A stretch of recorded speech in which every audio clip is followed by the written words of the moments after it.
welcome to the MadTrio podcast. This week we have the California Pariah, Jonathan Charney James, the Fat Man Stevens, and the man whose only goal in life is not to be stuck with the nickname Creepy, Ryan Preston. Try as I may. So far. So, just want to get my coughing out of the way. And no, I'm not a lunger. I don't have tuberculosis or whatever things you guys think I have, and I don't smoke. The consumption. Exactly. Consumption. A man was caught driving a stolen car with radioactive uranium. Is there another type of uranium? Rattlesnakes and whiskey. Weapons grade enriched. Well, it says radioactive uranium. Even like those, what was it? Depleted uranium is slightly radioactive. Hell, bananas are radioactive.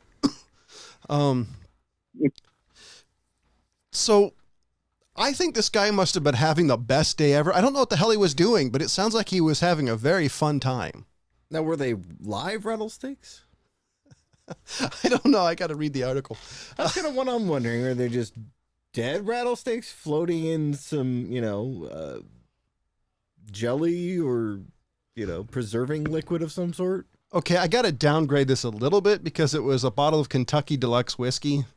And if you're going to have some fun, pick something better than... He spent all his money on uranium. Come on, John. Give the guy a break. Come on. No shit. Shit ain't cheap, even on the black market. Yeah. Oh, this is hilarious. Apparently his last name was Jennings. It's a fucking country song waiting to be written. Let's see. Police said Jennings... Police said Jennings' driver's license... just claimed Second Amendment rights. America, bitches! I know that would have been James's excuse, but just Second Amendment, bitch. I thought I lived in a free country, assholes. Let's see. It doesn't say anything of... It doesn't actually say anything about the snakes that I saw. Apparently he just had rattlesnakes. I mean, hanging around his neck on a chain or some shit. What the? Oh, perfect. Hold on.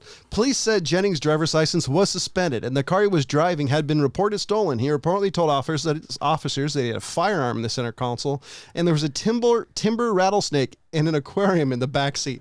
Okay, this is officially a country song. His name is Jennings. He had whiskey, rattlesnakes, firearms, and uranium. And where is this? If this is in Arizona, it's in Oklahoma. It's a fucking country song. Yeah, that's a country song. Yeah. Was there a dog? No dog or girlfriend. No, but his rattlesnake was named, I don't know. Oh, no. And there was some dog name. I can't think of it right And now. there was a woman in his car. If he named Could be a the skunk? snake a dog name, then I'll give it a Well, pass. he had a passenger, so he at least has a girlfriend or an ex-wife in there or a wife. So a soon-to-be ex-girlfriend. I don't know. Maybe the uranium was her idea. I could see the rattlesnake. Hey, let's go sniff some uranium. Gotta bring Bo the rattlesnake. I've known some people who have done some pretty weird drugs. Like I think I knew a guy who took a hit off a Freon once, but uranium's a new thing. I don't see you getting high off uranium, though. I guess technically it would be considered a high. It's a different type of high. Because a high is technically your body reacting to some chemical or it's more foreign object into your brain, and Ryan just left us. It's more of a body high. That's what it really is. God. A dying body high. Are you there, Ryan? Yeah, I'm here.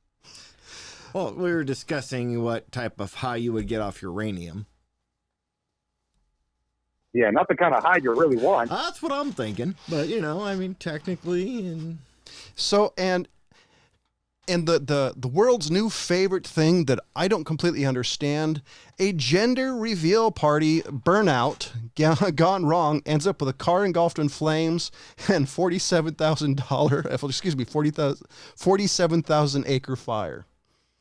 So, ladies and gentlemen, instead of doing what everybody else used to do, which was, picking up a phone, sending cards, y'all got to do this elaborate gender revealing shit. How about just, not be so fucking stupid? Yay, we're having a boy or a girl.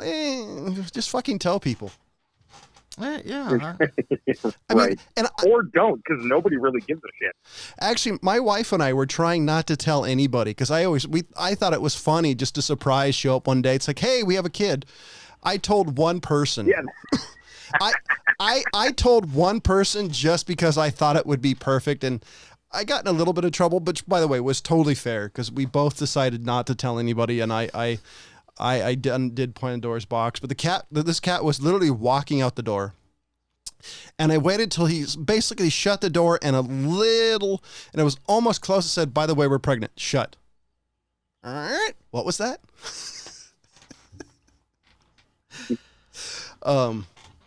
So just how about show up with a fucking kid? I mean, I don't know. I think these gender reveal parties are fucking stupid, but maybe it's because Yeah, I don't know. I don't know about the parties. I do dig. I've seen some good ones, as far as just conceptually. But yeah, having like hey, we're getting everybody together, and we're gonna do this stuff, and hey, everyone's gonna find out all. I don't know. I guess any excuse to get everybody together and get hammered. I don't know. Well, I assume that's what's going on at these things. By the way, that sounds horrible, by the way, because everybody else is get hammered except the wife. That sounds like a really bad thing. Like, if she agreed to an alcoholic or adult, gender reveal party, I think she didn't really care about drinking while pregnant. True. I'm actually Putting that for out there. Like, the only reason I'm somewhat for the gender parties is because, like, if you need an excuse to get together with friends, like it seems like my friends do it most of the time, it's a good excuse just to get the fucking together. Which is funny. What's funny, back in high school, if I could just tell people, hey, I got a $20 bag, and they're like, up it a little bit and we'll show up. Oh. I mean, shit, even not that, just like, hey, show up in the morning and maybe by the end of the day we'll have a $20 bag. Well, no, but, fuck, as an adult, I find I need the excuses. You know what I mean? Like, I'm trying to set up game nights with fucking friends and shit. Well, the problem with my friends is they all had a fairly high tolerance. So yeah, right, yeah. It was like, hey, at $20, it's like, oh, so appetizers? It's like, fuck you guys. Yeah, exactly, yeah. No, yeah, we all remember those days of that one skinny ass joint getting passed between 40 fucking people. Actually, no, because when I was around people, nobody had anything skinny. You got to forget like the quantity. Maybe it was just my broke ass friends. Well, no, the quantity you could get up here back in the day was amazing. Well, that's because there were so many back grows. In the day, you true. could get fucking quarter pounds of the good old Los Angeles swag weed. Man, but up here it was like, everybody grew. Everybody still grows. Yeah. But now they're not. But now they're not afraid of getting arrested. Yeah, but there was more people. people. Versus down here in LA, I mean, you'd be lucky if you knew one guy who drove up to Humboldt once a month, Yeah, up here it's like Humboldt. We got better shit than Humboldt. You're right. Well, you know what's fucking great? There was this story some years ago about these little old ladies. They used to From be Pasadena? just, the green thumb little old ladies, up there, Northern California style, and just used to growing their own little gardens forever and a day, and decided to grow weed. And they were like the best weed around because they were so good at growing plants. Dude, I believe it. When I was younger, some of the shit you get would make you see purple. I mean. Yeah, I wouldn't let you taste it, but it would let you see it. But I mean, it was like everybody, could get weed. There was a few people that knew the growers. I was one of those people, so I became a middleman by default, basically. But, fucking enabler. You would get easily a bunch, like pounds if you wanted. They would just pass out shake in big old bags during grow season, and I just, I vaguely remember. Yeah, well, we all used to fucking volunteer to be the trimmers. We all volunteered at least once to be part of the trimming party, and then you very rarely did that twice. I vaguely remember something about an acquaintance of mine having like a trash bag full of clippings. Yeah, I used to have that shit too. Every year we'd get it. Yeah, it was not a big deal, but I mean, yeah. Yeah, now it's like it's everywhere, and nobody really wants to go through the effort of growing it anymore, since you can basically walk into a shop and come out with whatever the hell you want. Oh, so it's weird. So kind of a subject change. One of the last surviving movie stores, music stores, bookstores are closing down up in our area. Which one? Dimple. What? So there's a store in Northern California, and they're not everywhere. They're only in our specific area, called Dimple Records. And there's a handful of locations. And it's actually, being a movie freak, I've spent a lot of money and I've sold stuff, but it's kind of what I did for hobbies. And so they're all closing down. That sucks. And it's kind of an end of an era. So the reason I say that is because I've been thinking of experiences that I'll never be able to share with my kid. Let me get up my list if I can find it, because it's kind of a bummer. There's certain things that I just will never be able to share. Hold on. Here it is. So these are some of the things that I won't be able to share. So the circus. When I was a kid, Ringling Brothers and Barnum and Bailey were absolutely amazing. Greatest show on earth. 100% was. I saw it once as a kid, and it was affected me for life. It was literally one of the things afterwards I remember thinking, I can't wait until I have a kid so I can take them here. And I remember acquaintances of mine, they were pretty much dancing around going, yay, and they're good. Those things, they're horrible, need to shut down. And I just literally MF'd them. I said, motherfucker.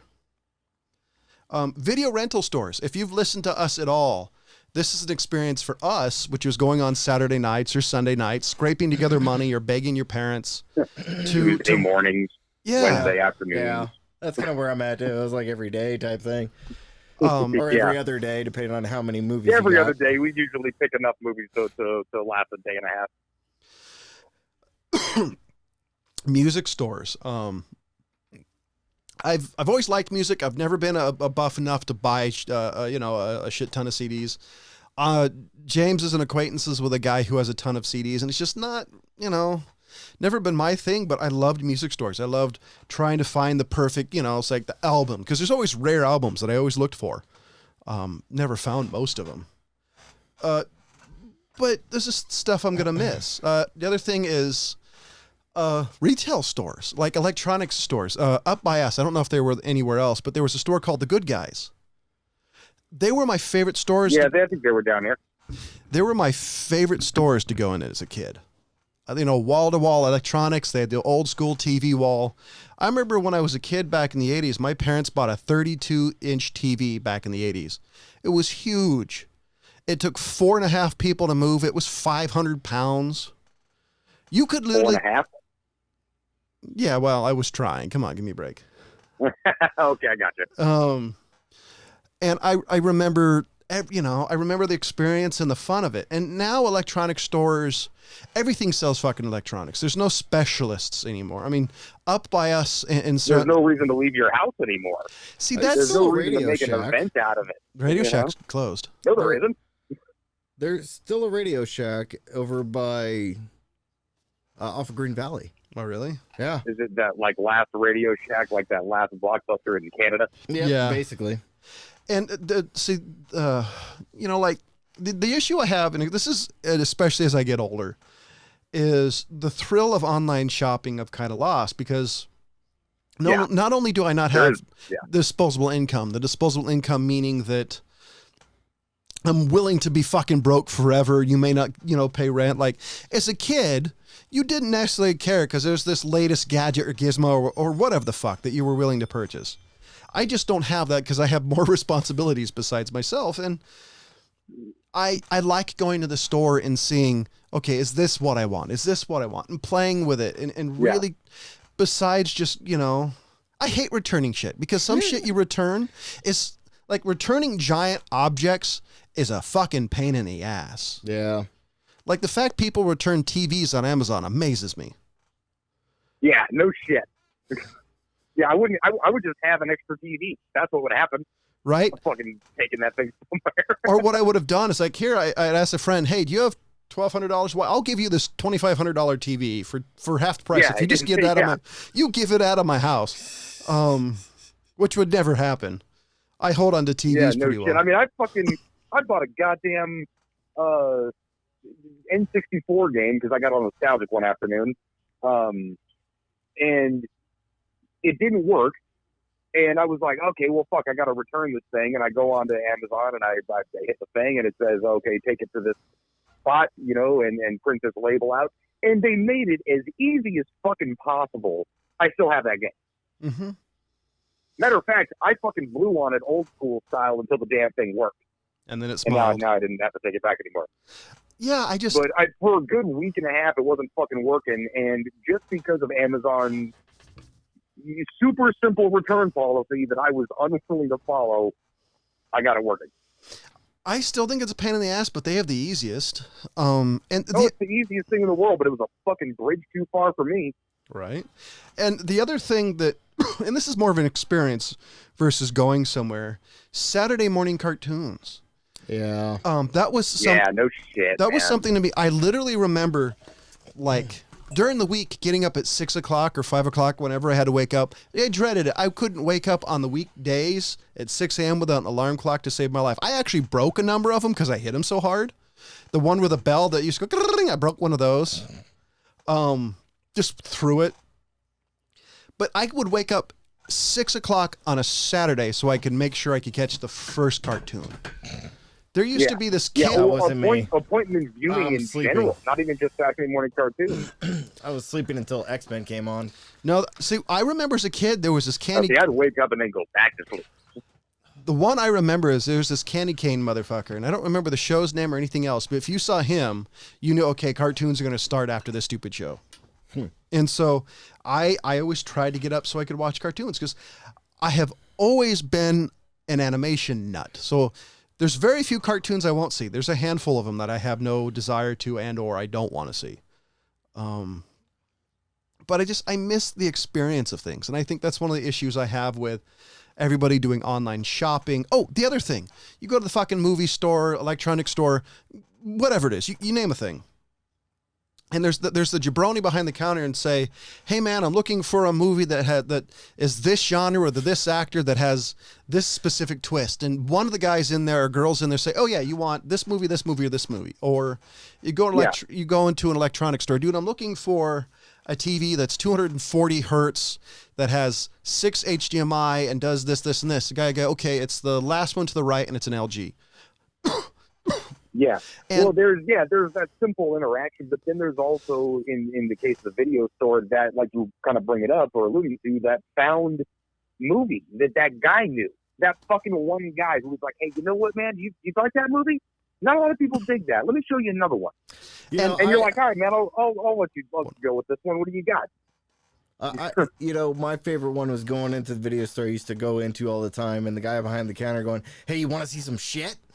And he would pick the most random movie that you never knew existed and be like, here you go. Right. Because he knew I watched everything that, was popular or semi-popular or, just basically everything. And he would find that one or two movies that I'd never seen before.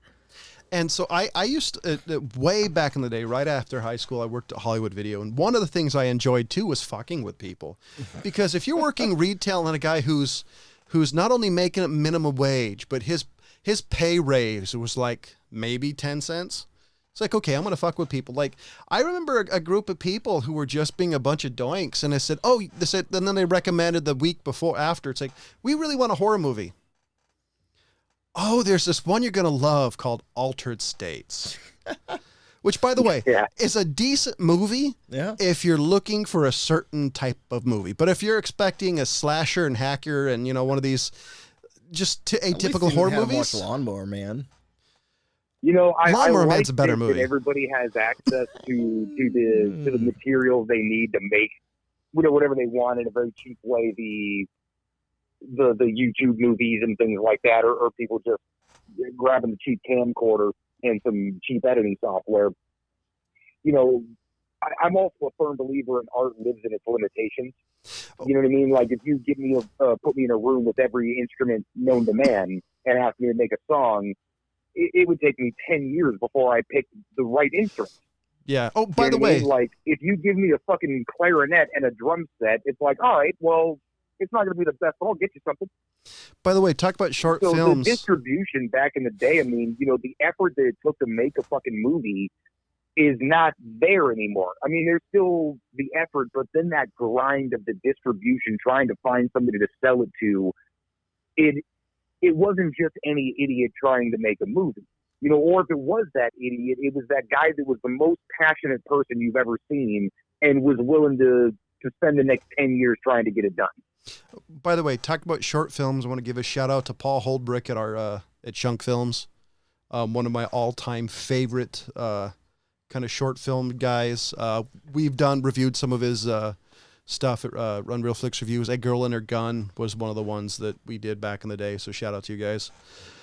No, you're right. That is one of the positive things, is the barrier to entry on a lot of stuff is gone. Yeah. But to kind of distributors, but you had to find those people. You had to go out and connect and say like, oh, here's some like-minded people, and there was effort involved. I don't know. But to roughly paraphrase the lead singer of Metallica, the experience of things are not gone. The thing he said in this particular interview, he was saying when he was a kid or younger, you would buy the LP, you'd put it on the record player, you put your headphones on, and you'd be just reading the insert to the album. Or the liner notes. Yeah, you'd experiencing music, and his comment was, now music is just I'm listening to music and I'm doing the dishes, or I'm doing this or doing that, instead of sitting down and just chilling. Yeah. One of my all-time favorite things. Or things. listening to a whole album. You know what I mean? The effort it took to move the fucking needle and find the edge of the next song. Even there was that little gap you can spot, but it's like, okay, well, which one was that? You just let the album play. Now you don't even put those B-sides on your fucking your iPhone anymore. Dude, talk about that. A little bit of a sidebar. So I got a record player for Christmas, but it's having some issues. So my cousin, Mr. Wizard, who can literally fix anything. He's like the professor from Gilligan's Island, except he can actually fix a 2-foot hole in a fucking boat. So he fixed my record player. I'm going to buy, it's Days of Future Past by Moody Blues. It is my favorite album just to put on and chill to. I dig Moody Blues. You got to listen to this album. There's a dual album that I really love, that I'm hardcore in love with. What was it called again? It's Days of Future Past. Okay, I think I had like their greatest hits or something. One of my favorite things to do, and in my entire life, right next to hanging out with my wife, right next to hanging out with my kids, is at the end of the day on a Friday night, put on my Jazz Pandora playlist, smoke a cigar, and drink my favorite bourbon of choice. It is the most choice activity I can do at the end of the day by myself, because you just get to relax, experience jazz. And in my opinion, music is basically like this, but jazz for me is particularly like this. There's so much soul to it. Like, you can tell when the guy playing the trumpet or whatever is in a bad mood, because it comes across, even if he's playing a happy note. You can feel this dude was kind of having a shitty day. That's one of the reasons I love jazz. It is, in my opinion, it is the ultimate art when it comes to music, because I think the drummer always true American art form. What was that? It's the true American art form, that's for sure. The drummer always seemed fucking bored, to be honest, because you're just going dun, dun. It depends on the kind of jazz. True. Yeah, true. You get like bebop jazz or something, and that shit gets fucking cool. But I love jazz. It is one of my all-time favorite music, which is really weird, because if you listen to my old iPod back in the day, you would get Dizzy Gillespie, Sonny Rollins right next to hardcore death metal. So you'd get Louis Armstrong, singing some song. Then all of a sudden, the next one's, oh, there you go. So that brings up a question that I was going to mention. Ryan and I talked about this a couple weeks ago when he just kind of called randomly. I pick 3 cover songs by a band, not the originals. 3 cover songs that you guys really enjoy.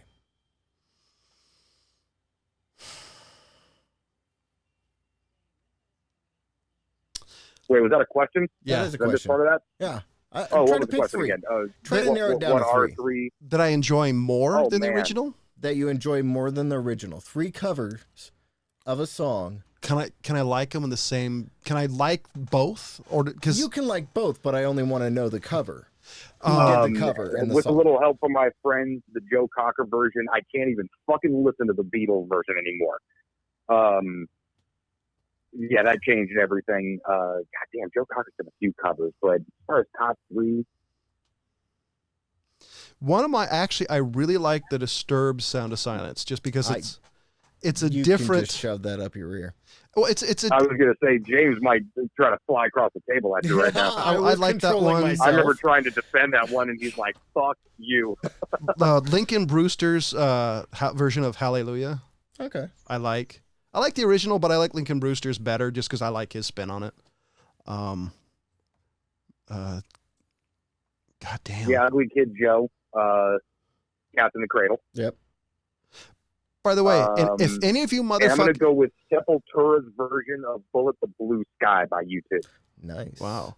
And I will say, hold on, if any of you motherfuckers pick on, Uncle Eileen, Cracker's Dave Barrett. version of Drift Away, do me a favor. Yeah, fuck yeah. Delete this show from your iPad or whatever you listen to, because that is the worst version of that song known to man. Dobie Grace is the song you didn't really add anything to. You know, he made it shitty.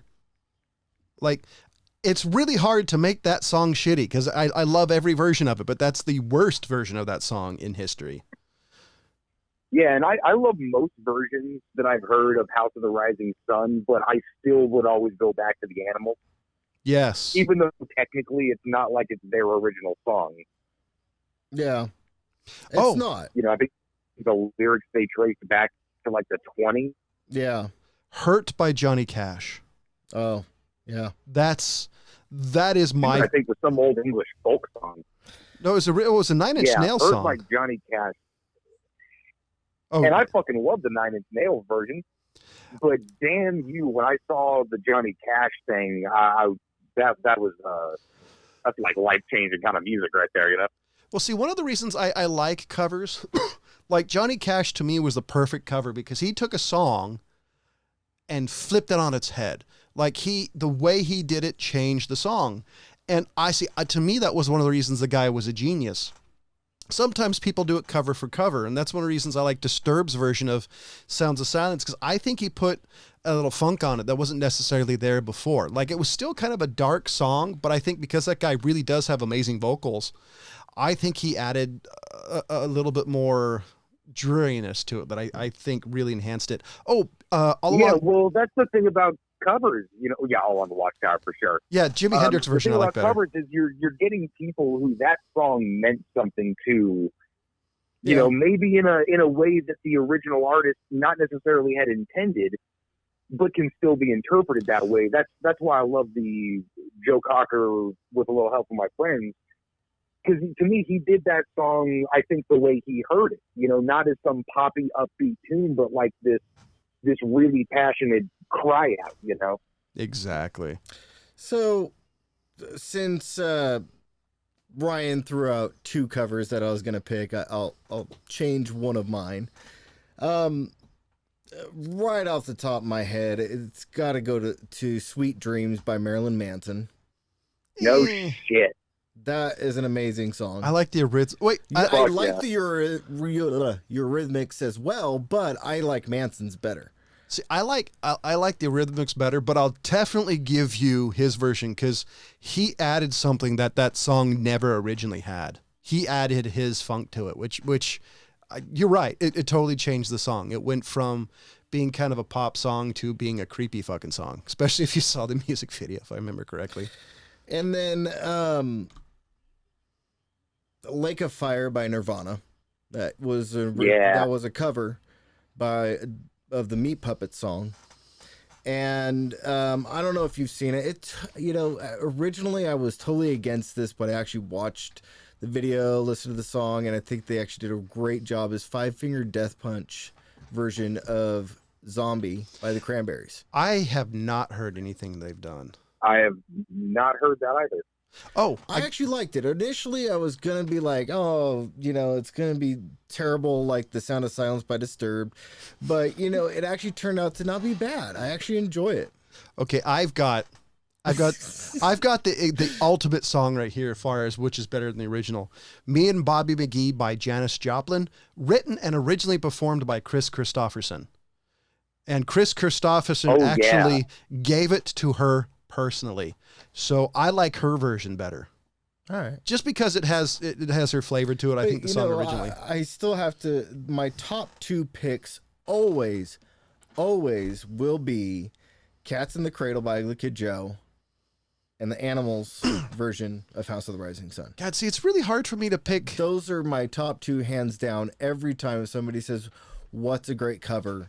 Those are the first 2, and then I'll go to Sweet Dreams by Marilyn Manson. See, my problem is it's really hard for me to pick like another one that I just Hurt by Johnny Cash is amazing. Another one who I just completely forgot about is Over the Rainbow by Israel, and I can never pronounce this dude's name right.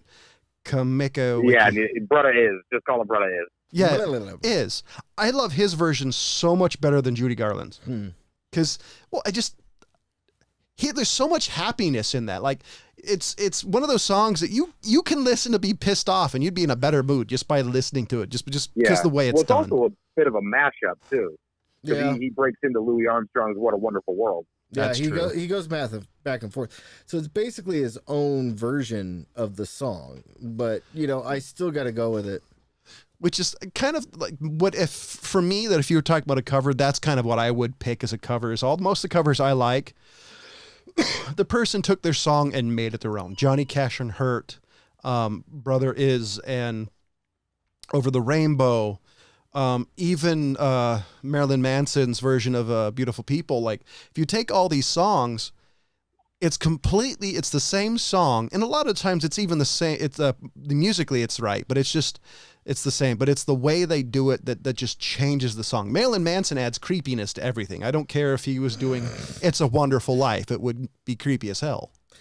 But in comparison to most of his other songs, it stands out. It stands out for me, honestly, just because it was one of the first things I heard he did. I was more was Beautiful People and songs along those lines. But which I still love, Beautiful People by Manson. That is one of his greatest songs ever done. Well, here's something I didn't know: "Tainted Love" I also want to throw out Me First and the Gimme Gimme's version of Science Fiction Double Picture Show from Rocky Horror Picture Show. Oh, okay. As an honorable mention. All right. I didn't realize "Tainted Love" was originally done by somebody else. I didn't know that. It was done by that was Gloria Jones. Keep Trick. Oh, never mind. It was originally done. The cover was done by Soft Cell. The one everybody knows is done by Soft Cell. Soft Cell. That's why it was a two-word thing. Sorry, that just kind of blew me away. I was like, whoa. Well, nobody knows that what's her name? Whitney Houston's "I Will Always Love You" was originally Dolly Parton. I did know that. I did know that. So here's the issue: see, Dolly Parton's a hard one, just because even if she didn't sing it, she's such a prolific writer. Yeah. There's so much stuff that she's done that nobody knows is her. On the other hand, she can't hit. She's never been able to hit the notes that she could. That's why Whitney Houston's version is always sort of relegated as the better one. Yeah, because it does. It stands out more. It's just all the coke. But she's been clean for a long time now. She did what? Whitney Houston? Yeah, but I'm saying she's been clean for a while. She has been clean for quite a while. Oh, a couple years now. I mean, not as much as Kurt Cobain, but she's getting up there. Yeah, straight to the head, man. yeah, Kurt Cobain's got some years under his belt now. I wonder what shit he's up to. So here's one that I don't know if I agree with. I'd have to listen to both side by side. "Whiskey in the Jar," originally done by Thin Lizzy. This article I'm reading likes Metallica's version better. Thin Lizzy was the original one? Yeah. No. Hands down. Jerry Garcia's "Whiskey in a Jar" is way better. God, I like Thin Lizzy though. You know what the funniest thing? I love their version of fucking House of the Rising Sun, by the way. Yeah, I do too, but it's definitely not as good as the Animals, though. Do you know what's funny about? No, of course not. You know what's funny about Thin Lizzy? Okay, if we're talking House of the Rising Sun, Frigid Pink band from the 70s does this really bitchin' psychedelic version of it. I'm sorry, go ahead. Who was it? Frigid Pink? Yeah. Yeah, Frigid Pink. It's also one of my favorite band names of all time. Oh, that's pretty damn good. The funniest thing about Thin Lizzy's, everybody knows at least one Thin Lizzy song, but nobody fucking knows who they are. So if y'all are listening, I just found out like 10 years ago the lead singer's black. What?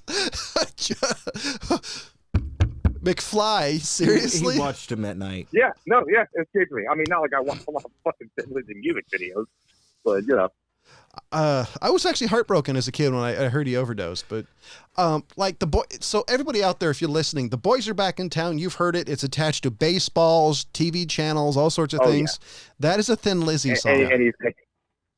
Any movie where that fits the circumstance, they're getting that song. Everybody knows Jailbreak.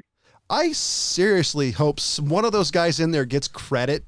Anytime they modify it, they get paid. They get some compensation. Because that song's everywhere. I literally sat down one day and listened to the radio, which I almost never do, and heard it half a dozen times in different varying things. I've even heard the music from it. It's like, yeah, but the story of Thin Lizzy is actually pretty interesting. Have you ever heard? It's been a long time. It's pretty interesting. I do like them though. I haven't listened to them in a long time, but I always thought they were an amazing band. Well, it's like Leonard Skinner when the plane crash happened. It's like the band, you miss what it was.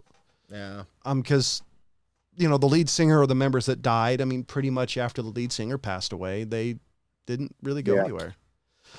That's one of the reasons like Van Halen amazed me. The fact that they were able to replace the lead singer, and I wouldn't say flawlessly, but enough to stay around amazes me.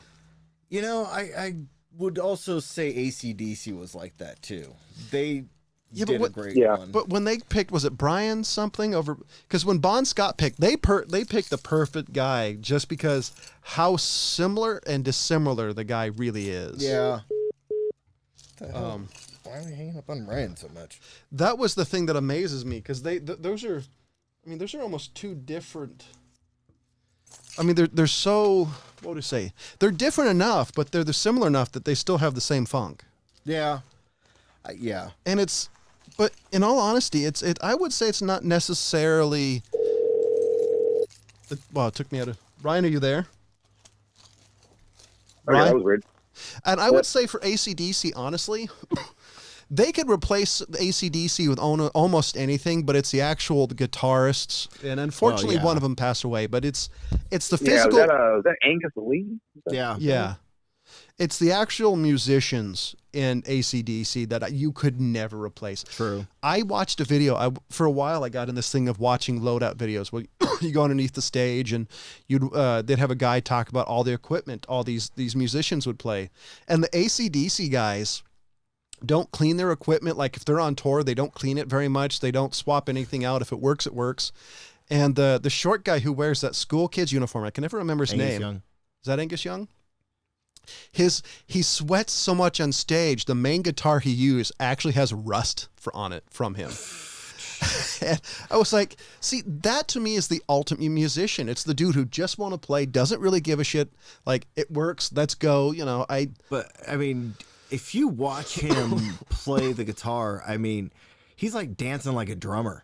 He moves like a drummer. Oh God, what was the guy who did Johnny Be Good? Oh goodness. Because that guy, if you watch him, that dude's all over the place. Yeah. He's dancing, twirling, doing all sorts of crazy crap. So I can totally see. Plus the fact, they're under like 1,000 degrees of lights and their stages. I watched one of their concert videos. I swear to God, their stage was half a mile long, and he's dancing all across the stage. It's like, dude, you must do insane cardio just to stay up and doing that. Okay, I have an important question. If McFly covered Chuck Berry, and then Marvin got the song from McFly and gave it to Chuck Berry, who covered it? Chuck Berry. I mean, technically, right? Yeah. Like, as far as all those kids are concerned, like a couple of years later, they're going to be like, how was that kid fucking McFly's fucking song? So, I'm sorry, I know we're not talking about covers, but I just saw one that made me laugh. So, I'm not a big Beatles fan. There are songs that I like. I can see why people like them. They're just not my cup of tea. This person said number 25, Godsmack does an incredible cover of Come Together. This is where I'm going to disagree. The Beatles version is actually pretty damn amazing, and Godsmack just, I'm sorry. I didn't like a lot of the covers they did for Across the Universe. I like some of them. But one of the ones that was done was Joe Cocker doing Come Together, and I dig the shit out of that one. I'll have to find that one because there are certain Beatles songs that to me, it's like, you just can't fucking... Ray Charles's version of Let It Be. Yeah. Wilson Pickett's got a great version of Hey Jude. I never heard that one yet. Huh. Fucking good. Honestly, Ray Charles... I think Ray Charles was one of those rare talents that he could pretty much cover anything and he could make it his own, which is pretty much what at least my version of what a true cover is it's, you have to put your own funk on it and make it yours. Because if you do a play for play cover, then it's just not the same. Because if I wanted to watch, say, Jimi Hendrix, if somebody did a cover of Purple Haze, if I wanted to hear Jimi Hendrix play Purple Haze, I'd put on my Best Of album. So I've got a question now. But I'll go for Stevie Ray Vaughan for Little Wing. So, do you consider Ice Ice Baby a cover of Under Pressure? No, because he made it his own. He just borrowed the melody. But he made it his own. Yeah. So is it technically a cover of Under Pressure? No, because it's not using the same lyrics. It's a sample. Yeah. I'm just saying, Well, do you always have to cover the lyrics or can you cover the beat? No. You know what I will give a pass to as far as cover is fucking Run DMC. Because they used Walk This Way, the actual chorus. So I'll qualify that as a cover. All right. See, that one's a hard one because that Aerosmith actually helped them with that, didn't it? Yeah, they did. Yeah, they were part of the music video and everything. So I don't know if that would be a cover. I would say it was more of a reimagining. Yeah, or a sample. I think that would be more in the sample category because I think you got to sing the whole song more or less in order to be a true cover. Like Johnny Cash's "Hurt," me and Bobby McGee. I think you could say if it's a long song, you need to shorten it up. I could see removing parts of it, but I think you got Hawaiian version of "Over the Rainbow." Yeah, I think you got to do most of it in order to be a true cover. All right. Like, cause just doing ding ding ding ding ding ding, that's a sample. Which, by the way, I heard Vanilla. I don't ever know whether to trust Vanilla Ice just because of the '90s. I always think he's full of shit, but he actually said he owns the rights to Under Pressure, completely and fully. And I'm like, so how did you get that away? A, from Queen, or B, David Bowie? Queen, I could totally see never getting up. There was a lawsuit. And then he probably just said, like, hey, I think I'm using this song a little more than you guys. You guys got a pretty decent catalog. How about we let me have this one? I just don't see Queen. Queen specifically, I don't see them giving it up. David Bowie, wasn't a big enough fan for David Bowie to kind of get the feel for him. But Queen, I could totally see no, just because I think after Freddie Mercury died, they were really into protecting what was theirs. Which I think is right, just because I think Queen is an amazing band with... Yeah, but that was a collaboration. I mean, it's not like, they really did it just for the purpose of working together. So who do you think actually owned the rights to that, now that I think about it? I always assumed it was Queen, but if it was originally a David Bowie song... Rip Van Winkle. Well, it was both. I think Queen probably did most of the melody and whatnot, and don't get me wrong. I don't know who actually has the writing credit. Don't get me wrong. I'm not a big fan of the song, but I've always loved Queen.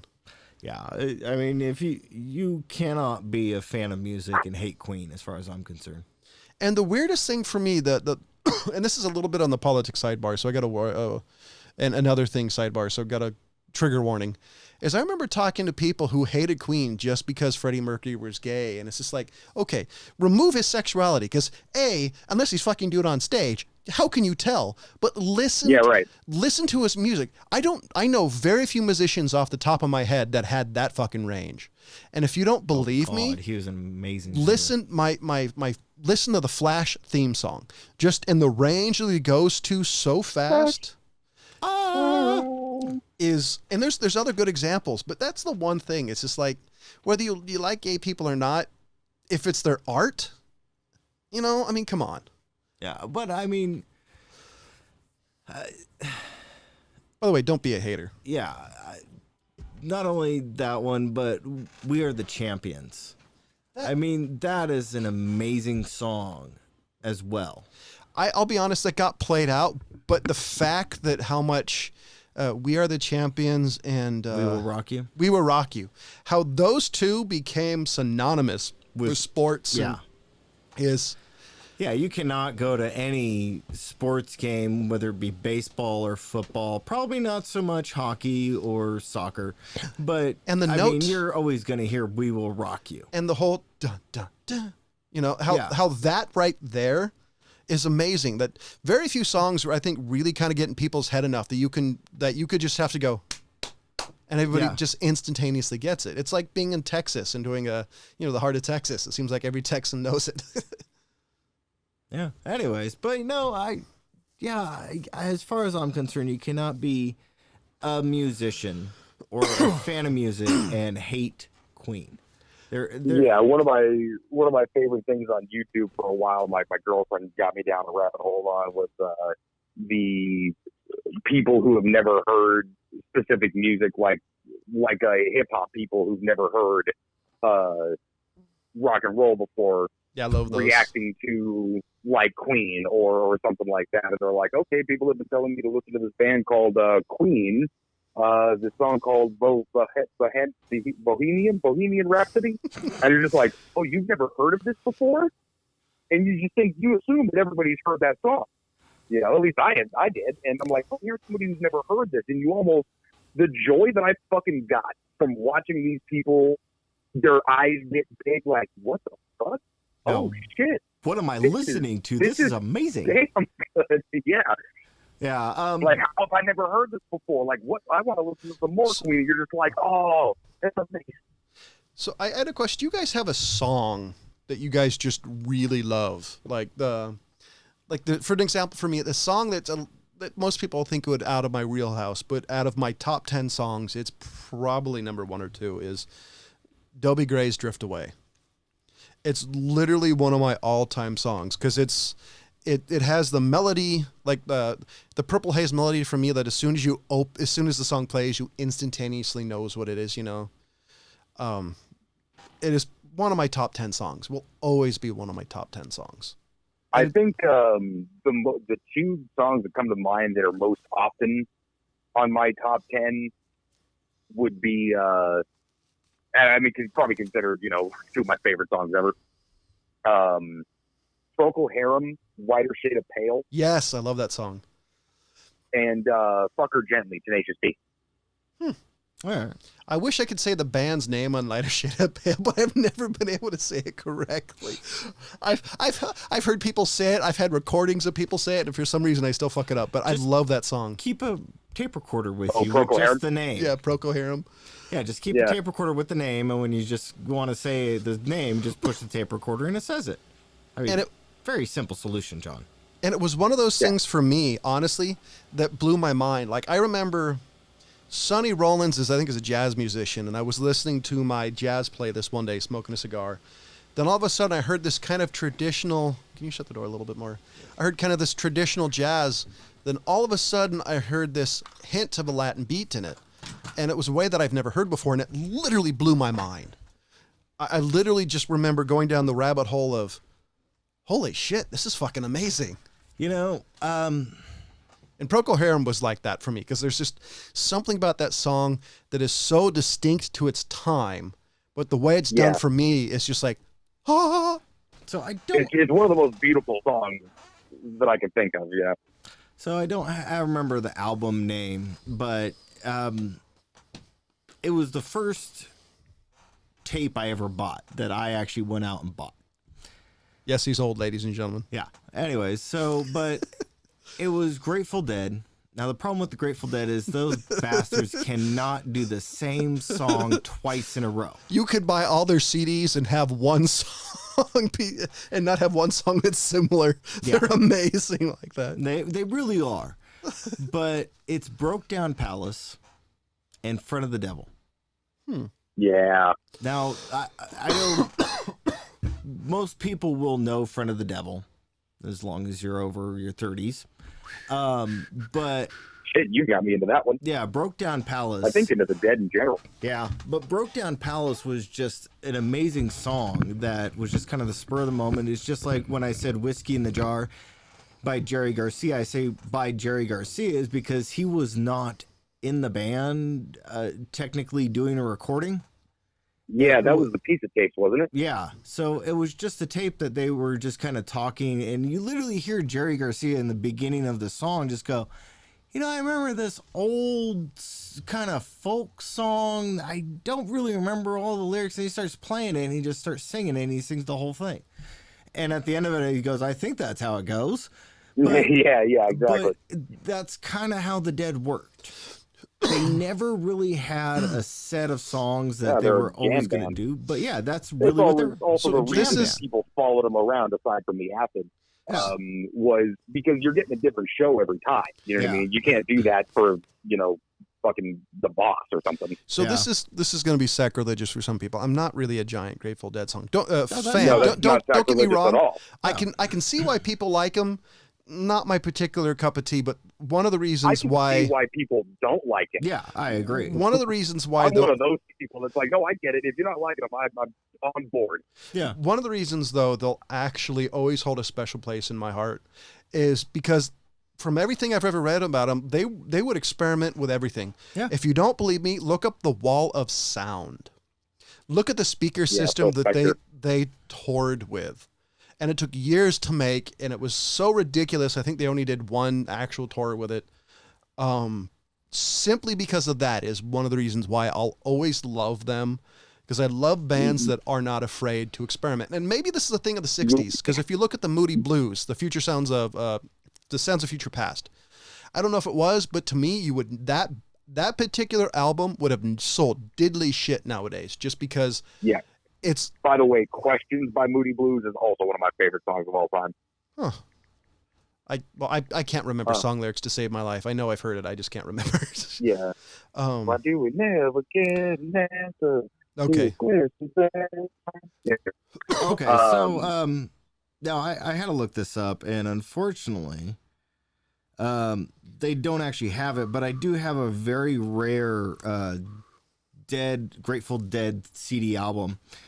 And I just looked on here, and they really don't have the actual count that is on there, but they had over 150 band members. I believe it. And the Grateful Dead that, they were there for maybe a couple tours or, a couple shows, but they never really kept the core, but they weren't part of the core members, but the core members were basically Jerry Garcia and Robert Hunter, I believe, and a few others that I just can't think off the top of my head, but they were just a band that was really good at what they did, but they were, like I said, you will never hear the same song twice. You want to know why I respect the Dead so much? Their sound engineer was also one of the last guys that knew how to make acid. Yeah. Was it They traveled with their own fucking chemist. was it Walsley Bear Stanley? Yeah, that's him. I don't know. See, the older I've gotten, I think the more music I've appreciated, because the way, I was raised with the old guy. He's always been into music, was a musician when he was younger. And so I've always had appreciation for music. The issue that's always come for me is I don't really appreciate new music. And maybe this is kind of the elitist in me. And if it is, my humble apologies. I just don't see music being the same. Like the best way to describe it, one of my all-time favorite Christina Aguilera albums, matter of fact, it's the only album I really like of hers. I think it's the Dirty album, because I actually like I like the lyrics of most of the songs, I like how it's engineered. But the issue I have with it is it's perfect. You do 12 different songs and you can literally cut all the best parts. I don't like that. I would rather hear somebody like the Grateful Dead, who could not reproduce every version, the same version night to night, whether somebody had a cold, a different musician. I appreciate that so much more because it's raw talent versus Pro Tools. I like the fact that back in the 60s, you have Jimi Hendrix who played a guitar backwards and upside down, and that made for his flavor. I really dislike modern music because of that. Now, the indie music, however, they don't have access to everything. I mean, they'd probably do a little bit more. Maybe it's a little bit better, but the mass music that's out now, I can't stand 99% of it. It's all shit. That's the key thing. Pop music is always going to change in a direction that you don't like. But there's still people out there making that kind of music. It's just, fuck, man, these days it's so hard to separate the wheat from the chaff, So my issue with pop music, and I didn't really think about this until I was working where I do now, when they have basically different Pandora stations on all the time, but they do have like the greatest hits that they play sometimes on it of the 80s, 90s, and early 2000s. And I realized something, guys. What's you that? know what I realized? Lyrics are hard. And 80% of all of those best songs are just sounds. Whatever the fuck they want to do, but most of their songs don't have coherent lyrics or actual complete sentences and lyrics. I got one better for you. Advertisers never actually know what the songs are about.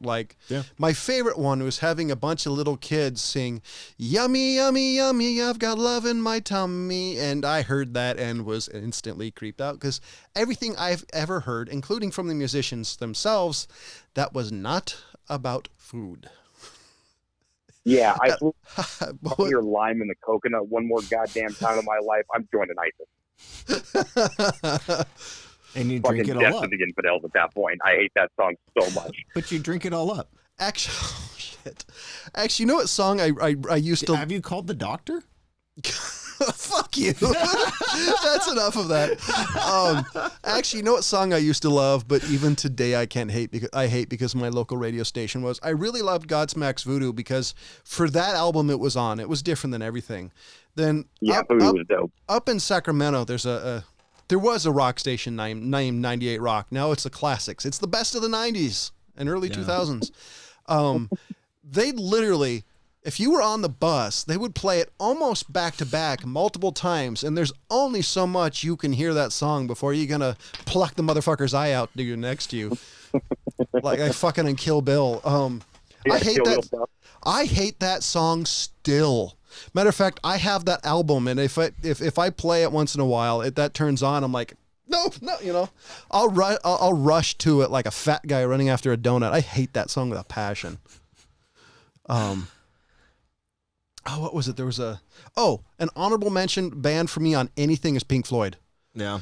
I love Pink Floyd, especially Shine Like You Crazy Diamond? Shine on You Crazy Diamond. Because I love the musical part of it.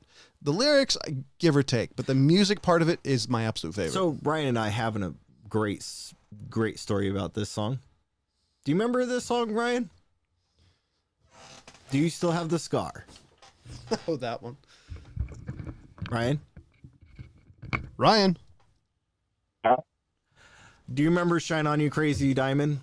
And do you still have the scar? Do you not remember what was going on with that one? Oh, apparently I've done too many drugs since then. You cut out on all of that. What? Hello? I guess we're having issues. And we're kind of coming up to the end of the show. So I was going to have fun telling this story, but I can't hear Ryan at all. Let's find out if he remembers what I'm talking about. Oh, there you are. Oh, now you're gone again. Yeah, sorry, ladies and gentlemen. We're having some connectivity issues with, I'd say he's everybody's favorite host, but then I would be lying. Ryan? Yeah, I'm here. Oh, I'm waiting for what scar that I should be looking for. Do you remember when you mentioned to me that you can name any of the classic songs that I had on my burned CD? I remember just by the opening. Yeah. But Shine On You Crazy Diamond came on. And I put my little butterfly knife on your thigh. Oh, that's right. You stabbed me in the leg. Well, I didn't stab you initially. I just put it there and I said, if you can name this song before the lead singer starts singing, I won't stab you. And that song, ladies and gentlemen, has no singing for 9 minutes. Yeah, no shit. And for I absolutely do remember that because I could not come up with the name of that song to say my Or 9 minutes with a knife on his thigh. My favorite moment ever. A sharp dark in here, I fucking can't knife. see. My favorite moment ever, as far as identifying the song with the first 2 notes, was there's an artist by the name of David Garibaldi. He used to do this thing called Rhythm and Hue. He still does it, but I don't know what he calls it now. And he did Purple Haze. James and I literally, the second note in, we're like, Purple Haze, awesome. And then everybody looked at us going, how did you know that? We're like, it's Purple Haze. Like, seriously? Now I'm insulted. How do you not know Purple Haze? Yeah, I still wish I could have afforded that painting. Right? A really badass painting. Of all the things I regret not buying, that was one of them. Yeah, David Garibaldi, yeah. So, ladies and gentlemen, for the California Pride, for the Fat Man, and for Ryan, unfortunately creepy Preston, as always, thank you for listening.